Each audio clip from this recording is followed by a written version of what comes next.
여섯 번째 키워드가 중개사님 입장에서 좀 쉽게 생각하시는데 의외로 이게 상담할 때 좀 애매한 부분이 많습니다. 그래서 오늘 이 시간을 빌어서 중개사분들이 상가건물 임대차 보호법 상위법에 대해서 막연히 아셨던 거를 정확하게 100% 내 지식으로 가지고 고객님과 상담 시 설명을 해드리면 아마도 옆 사무실, 옆 부동산보다 더 신뢰가는 우리 중개사님이 되지 않을까라는 생각을 가지고 안내를 해드리겠습니다. 설명 듣다가 모르시겠으면 다시 한번 재반복해서 들으시면 될 것 같습니다.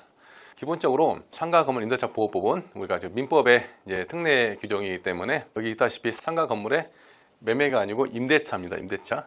상가 건물 토지가 아닙니다. 주택도 아니겠죠. 근데 의외로 상가 건물 임대차 보호법인데 막 이렇게 물어본 고객분들이 계세요. 정말로.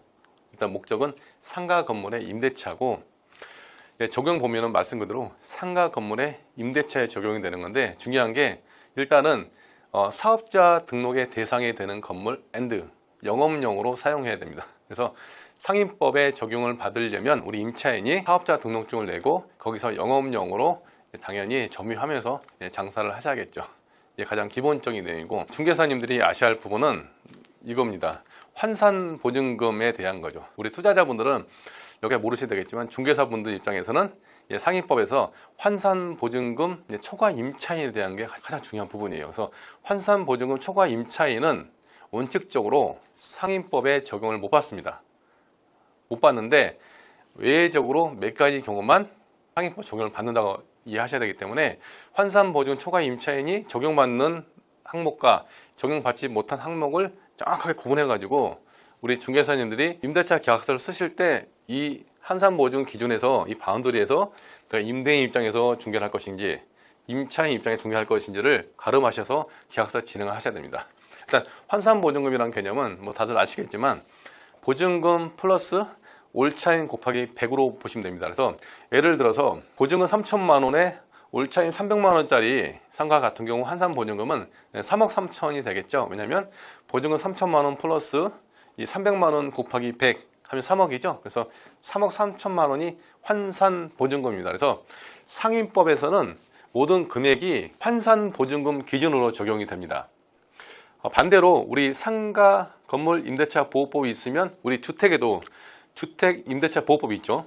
그럼 주택 임대차 보호법에서는 보증금이 만약 1억이다. 그럼 보증금이 끝나요. 만약에 보증금 3천에 월세가 100이다 하면 그냥 보증금 3천이 기준인데 상가 건물 임대차 보호법에서는 모든 걸 보증금이 아니고 보증금에 월세가 딸릴 때는 이런 식으로 월세 곱하기 100 해서 3억 3천만 원이 환산보증금이다. 그래서 주임법은 우리 그냥 보증금이 그대로 기준이지만 상임법에서는 보증금 플러스 월세 곱하기 100이 환산보증금이다 라는 차이점이 있습니다.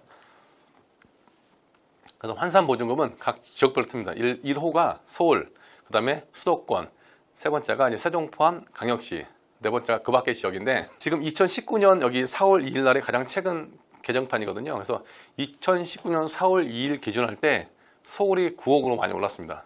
9억, 그 다음에 수도권, 인천 이런 데 있죠. 수도권이 6억 9천, 그 다음에 세종 포함 강역시 개념이 5억 4천만 원. 그 밖의 지역이 이제 3억 7천만 원이고 옆에 있는 뭐 6,500에 2,200 있죠. 이거는 이제 최우선 변제라 해가지고 환산보증금이 6,500만 원 이하인 임차인 같은 경우는 우선적으로 2,200까지 경매가 넘었을 때 가장 우선적으로 2,200만 원까지 지급을 해준다. 근데 만약에 내가 보증금이 1,000만 원일 때는 1,000만 원을 받아가는 개념이고 맥시멈이 2,200이라는 소리예요. 그래서 옆에 작게 나온 것들은 최우선 변제금 개념으로 이해하시면 될 것 같고 상임법의 환산보증금 변천사인데 2002년부터 쭉 바뀌었잖아요. 그렇죠? 서울 같은 경우 2억 4천, 2억 6천, 3억, 4억 6억 천 하다가 이제 2019년 4월 2일 기준에서 이제 9억까지 올라갔다는 소리예요. 이 금액보다 초과되게 되면 이 임차인은 환산보증금 초과 임차인이라 해서 상임법 적용이 원칙상 안 되고 외적으로 몇 가지 경우만 상임법에 적용을 받게 된다 개념이기 때문에 환산보증금 초과냐 이느냐에 따라서 임차인의 권리가 확 틀려진 개념이기 때문에 우리 중개사 여러분들은 그 개념을 정확히 아시고 계약서를 작성해 주셔야 됩니다. 이해하셨습니까?